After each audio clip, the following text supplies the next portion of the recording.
To God be the glory.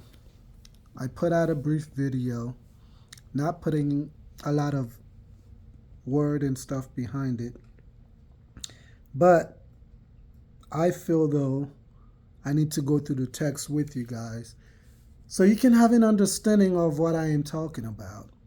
And I'm going to make a shocking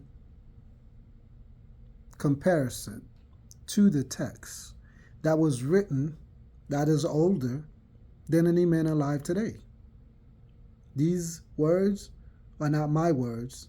And if you have a problem with these words in particular, I pray that you seek God understanding and wisdom to pour the Spirit into you so you can understand them.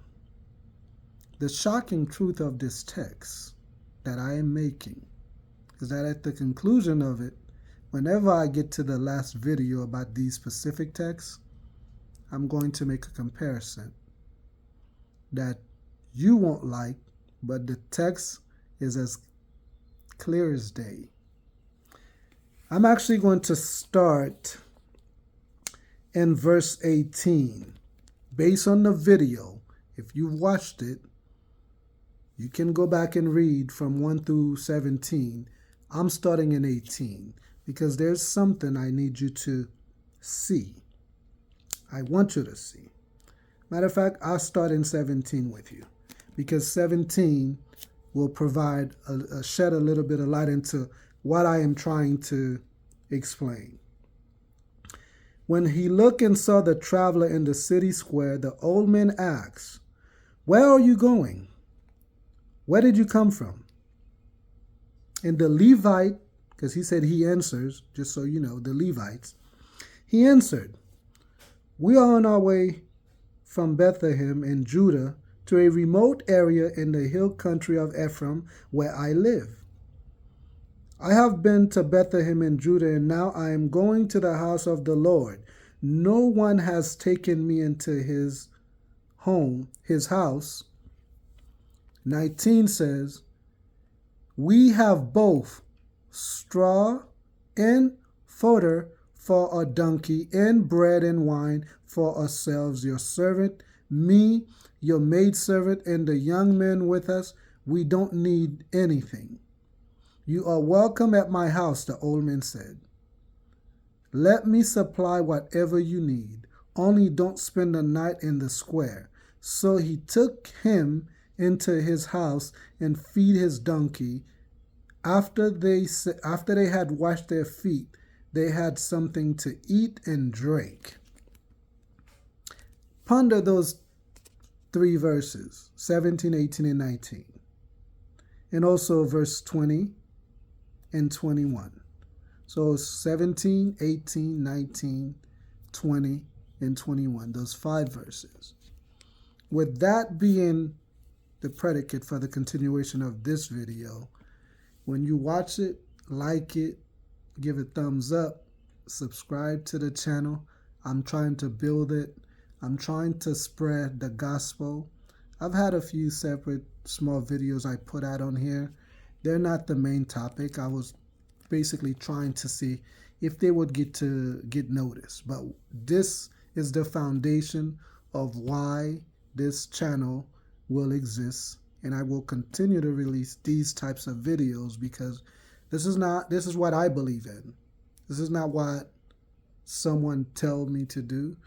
This is what the Lord, I've asked him, and the Lord has blessed me enough with enough air in my lungs to be able to talk to you. So while I still possess the gift of the Lord of allowing me to breathe every single day, I feel it is right that I spread his message with you. Now, I'm not saying I'm going to release a video every day, although I would like to. What I am going to do is pass this message, and hopefully you listen to it. And then while you're listening, give a thumbs up, leave a comment, like the video, share the video, subscribe, tell your friends and family members about it. It's nothing malicious. This is just for you to read.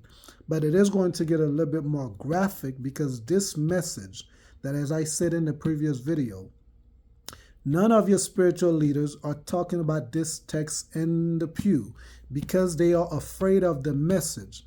And please Do not shoot the messenger. If you have a problem with what I am saying, and you say that you're a Christian, take it up with God. These are not my words. You don't have a problem with me. You have a problem with yourself because God lives within you. And if these words trigger something in you, other than the positivity about it, what you should be learning about it, then it means you need to get yourself right with the Lord, not with me. And with that, I'll continue.